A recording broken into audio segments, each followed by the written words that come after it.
Le César du meilleur acteur. Et puis on essaiera un jour de faire une grande cantine gratos. Yes, we can. Serge Gainsbourg, bonjour. Il n'y a eu qu'un vainqueur, c'est l'espoir. Europe 1.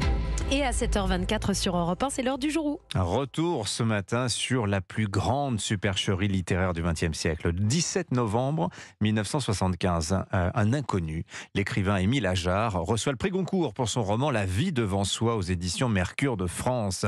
Personne ne sait qu'en réalité, derrière ce qui n'est qu'un pseudonyme, se cache Romain Gary, déjà couronné du Goncourt lors d'Autriche 19 ans plus tôt.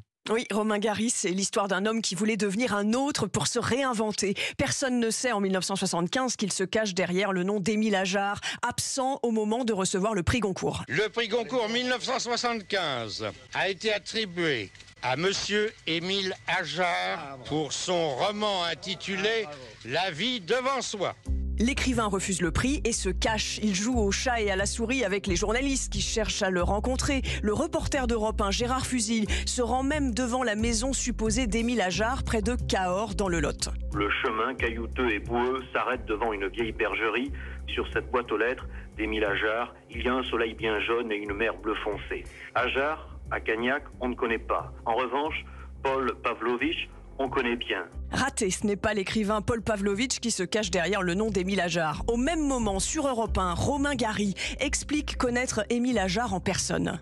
C'est un garçon d'une extrême gentillesse et d'une extrême douceur, un des plus gentils qu'on puisse imaginer. Je crois qu'il a une situation psychique à lui qui fait qu'il estime qu'il ne peut pas supporter la dépersonnalisation par un excès de notoriété. Mais le style du roman La vie devant soi ne trompe pas. Certains soupçonnent que Romain Gary y a même mis sa patte et le voilà légèrement agacé. Merde et merde.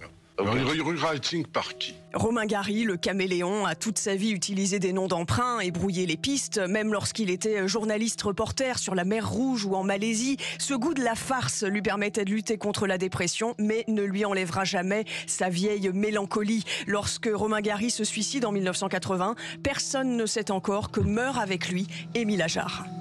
Allez, juste avant de se tuer, Romain Gary envoie son éditeur Vie et mort d'Émile Ajar, où il signe son forfait. Je vous en lis les derniers mots, bouleversants. Il y eut des moments comiques, je me suis bien amusé. Au revoir et merci. Merci Lord d'Autriche, réalisation sonore Sébastien Guidis. Il est l'heure de jouer.